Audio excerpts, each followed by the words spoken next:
know. Coffee with the Stars, super lucky. Today we are actually kickstarting this awesome Monday with the one and only Jesse, who's in the studio right now. Hey man. Hi Corey, how are you doing? Good. This song alone gives me lots and lots of memory. I won't lie to you, this ever happened. Really? But of course it wasn't an Uber guy, but you know. Anyway. No, you need to really delve into this properly. I'm going to be like your shrink. What do you mean does it happen? You know, like you're dating someone else, but probably because you've seen a Range Rover, you just I rolled over. One time. Something like that. Just So like that. that's why I was smiling literally when the song was playing. You're I was like, relating. okay, this happened, yeah.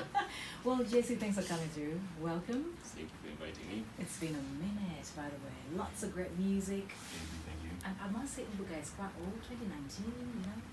But Is that really old? can we just talk about it a little bit? Well, Uber guy is off now an EP called Chidandali. Yeah. And it was a funny story a friend of mine told me. Something happened, I think a guy was vibing her.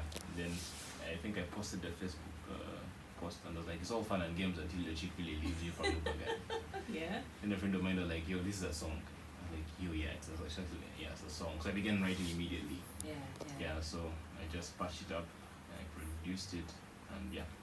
Well, just you've been in the industry for a long time, I must say. Man, I was just looking through your profile a little bit. I was like, damn, man, this guy's been here. Like 2012, yes. Yo. Yeah. But I bet some people may not really get to Mm. know, Jesse. So can you Yeah. please help introduce yourself? Who is Jesse? Jesse, I'm a singer, songwriter, music producer, and visual artist. Obviously, I'm using things that I do to describe who I am, but I think it's the best way I can describe myself. I'm an all-round creator. So everything creative, from art, visual art, to music, to production, I leave it. And that really is very important to me. Okay. Yeah. So the pandemic has been on, so I bet there's a lot of amazing stuff for us. Mhm. I'm just, I have a little bit of what I've seen on social media. So tell us just a little bit of what you've been concentrating on through this pandemic. Yeah, through the pandemic, I delved into production more. Because I'm also a performer. I perform on stage, and well, obviously all of us were affected when we've been on stage because of restrictions, and so I looked for the next best thing that I could do with my music, so I decided to concentrate on production. Okay. Yeah, so I've been producing. I think I did a project last year. I released a conscious EP called Alkebulan. I worked with a certain NGO from Yeah. Belgium, and so I've really been doing a lot of production. Then this year I've been concentrating on a project called Atmosphere, so which I've just released. I can't really be back on stage because I really miss stage, to be honest. I performed a bit because I do also do gigs or weddings and here and there, but now I want to be on stage performing original music. So, but yeah, I think the pandemic gave us time to sit and really create for many of us that I know musicians are starting to release albums recently. You're saying Uganda is releasing albums, so I think that's what the pandemic did. It sent us into studio or into our writing rooms and we're creating really. Yeah. Well, just listening to your music, I must see a lot of uniqueness.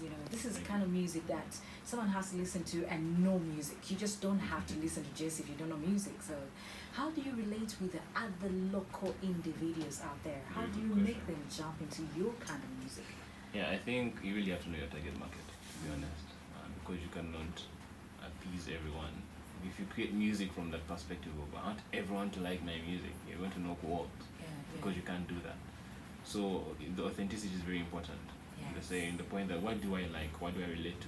If there's something that I like and something I relate to, I'm not the only one. I'm not that unique. I'm not an alien. There are people who are going to like it as well. True.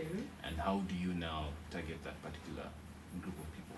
How do you get them to look at you and pay attention to you and come for your shows and buy your merchandise and things like that? Yeah. So for me, I'm not worried about how do I get everyone. It's more of how do I get the people that understand what I understand. Yes. Eventually, they can become evangelists and get more people on board. But those aren't your targeting.